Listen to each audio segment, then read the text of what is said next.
नमस्कार दोस्तों, हमारे YouTube चैनल प्रभु भक्ति साधना में आप सभी का हार्दिक स्वागत है। दोस्तों, आज हम अजय एकादशी व्रत कथा के बारे में जानेंगे, जो कि 10 सितंबर 2023 दिन रविवार को पड़ रहा है। दोस्तों, अजय एकादशी व्रत कथा इस प्रकार है। अर्जुन ने कहा, हे पुंडरीकाक्षा, मैंने श्रावण शुक्ल एकादशी अर्थात पुत्रता एकादशी का सविस्तार वर्णन सुना है। अब आप कृपा करके मुझे भाद्रपद माह के कृष्ण पक्ष की एकादशी के विषय में भी बताइए। इस एकादशी का क्या नाम है और इसके व्रत का क्या विधान है? इसका व्रत करने से किस फल की प्राप्ति होती है? भगवान श्री कृष्ण ने कहा, हे कुंती पुत्र, भाद्रपद माह के कृष्ण पक्ष की एकादशी को अजय एकादशी कहते हैं। इस व्रत के करने से सभी पाप नष्ट हो जाते हैं। इस लोक और परलोक में मदद करने वाली इस एकादशी व्रत के समान संसार में दूसरा कोई व्रत नहीं है। अजय एकादशी का व्रत अब ध्यान पूर्वक सुनो। इस एकादशी का महात्म्य श्रवण करो। पौराणिक काल में भगवान श्री राम के वंश में अयोध्या नगरी में एक चक्रवर्ती राजा हरिश्चंद्र नाम के एक राजा हुए थे। राजा अपनी सत्यनिष्ठा और ईमानदारी के लिए प्रसिद्ध थे। एक बार देवताओं ने इनकी परीक्षा लेने की योजना बनाई। राजा ने स्वप्न में देखा कि ऋषि विश्वामित्र को उन्होंने अपना राजपाट दान कर दिया है। सुबह विश्वामित्र वास्तव में उनके द्वार पर आकर कहने लगे, तुमने स्वप्न में मुझे अपना राज्य दान कर दिया। राजा हरिश्चंद्र ने सत्यनिष्ठा व्रत का पालन करते हुए संपूर्ण राज्य विश्वामित्र जी को सौंप दिया। दान के लिए दक्षिणा चुकाने हेतु राजा हरिश्चंद्र को पूर्व जन्म के कर्म फल के कारण पत्नी, बेटा एवं खुद को बेचना पड़ा।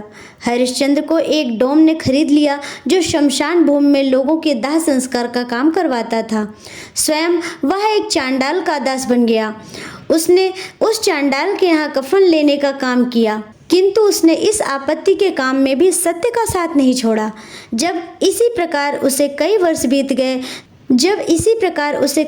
बीत गए तो उसे अपने इस नीच कर्म पर बड़ा दुख हुआ और वह इससे मुक्त होने का उपाय खोजने लगा। वह सदैव इसी चिंता में रहने लगा कि मैं क्या करूं, किस प्रकार इस नीच कर्म से मुक्ति पाऊं। एक बार की बात है, वह इसी चिंता में बैठा था कि गौतम ऋषि उसके पास पहुंचे। हरिश्चंद्र ने उन्हें प्रणाम किया और अपनी दुख भरी कथा सुनाने लगे।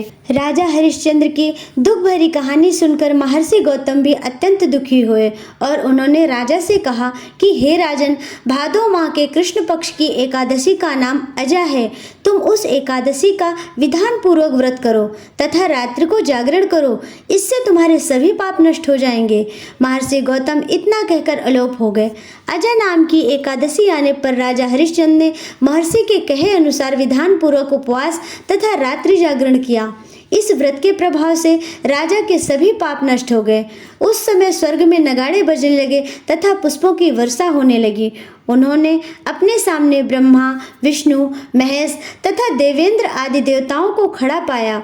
उन्होंने अपने मृतक पुत्र को जीवित तथा अपनी पत्नी को राजसी वस्त्र तथा आभूषणों से परिपूर्ण देखा।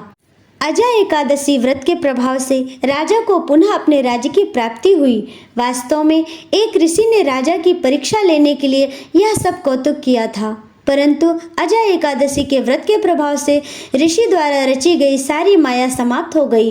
अंत समय में राजा हरिश्चंद्र अपने परिवार सहित स्वर्गलोक को गया। हे राजन, यह सब अजय एकादशी के व्रत का ही प्रभाव था।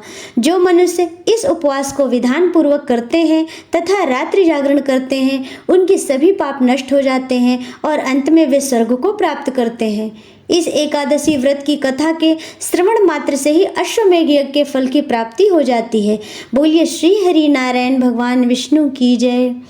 श्रीमन्नारायण नारायण हरि हरि, भजमन नारायण नारायण हरि हरि, श्रीमन्नारायण नारायण हरि हरि हरि हरि, भजमन नारायण नारायण हरि हरि।